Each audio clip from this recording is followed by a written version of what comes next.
Ini aku menemukan hal-hal yang menurut aku luar biasa gitu ya di dunia perskincarean. Tapi balik lagi, aku tidak mau mengomentari hal-hal yang di luar ranah aku.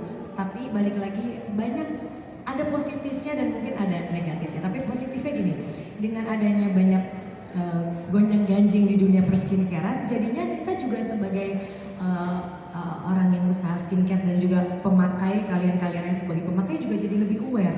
Benar dong. Dan kita juga tidak asal mungkin dari pabrik kita tahunya ini ya kan, kita terima, kita nggak tahu benar apa enggak sih. Tapi dengan adanya gini sekarang kita uji lab semua produk kita uji lab lagi supaya apakah hasilnya sama dengan pabrik misalnya kayak gitu. Tapi dan alhamdulillah kita semua udah uji lab semua ya Bu, bahkan yang series baru juga kita udah uji lab. Jadi kalau ditanya takut apa enggak, selagi kita jualannya benar, selagi kita menggunakan kandungan-kandungan yang aman, apa yang harus ditakutin? Tuh. Tapi kalau untuk mengomentari apa yang terjadi, jujur itu bukan ranah kita untuk mengomentari hal itu. Jadi ya aku sih hanya ngeliatnya sisi positifnya aja. Jadi orang-orang jadi lebih aware.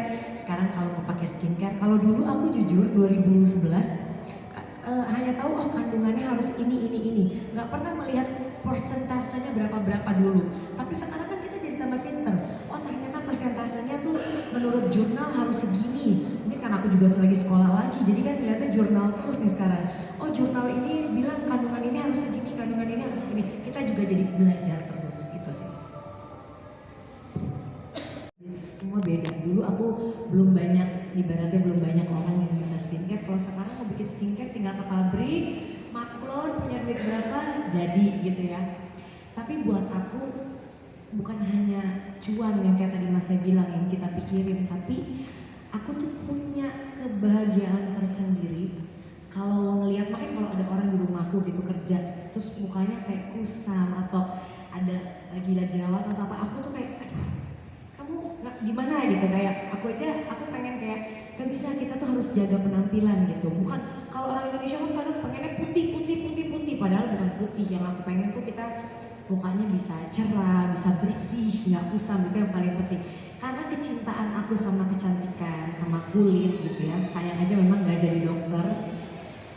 Jadi itu yang membuat aku tuh passionate banget sama di dunia perskincarean. Makanya dari tahun 2010, kenapa di saat aku belum punya bisnis kuliner dan lain-lain, kenapa yang aku mulai dulu sebelum skincare malah jualan masker buat wajah kan.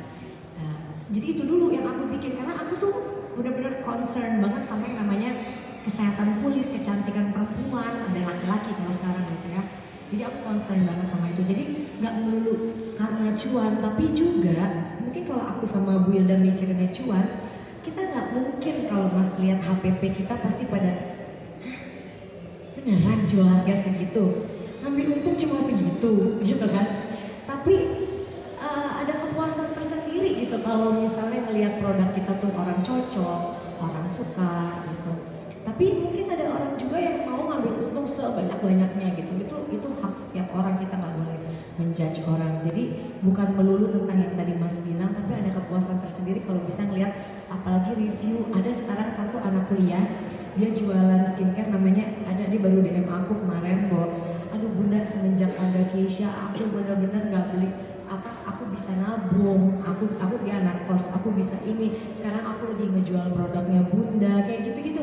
Itu buat aku mungkin bagi orang biasa ya, bagi aku kayak ih gila ya, aku bisa bantuin orang, ih gila ya, gara-gara pakai produk aku dia bisa ngerasa percaya diri gitu. Hal-hal kayak gitu kadang udah membuat kita tuh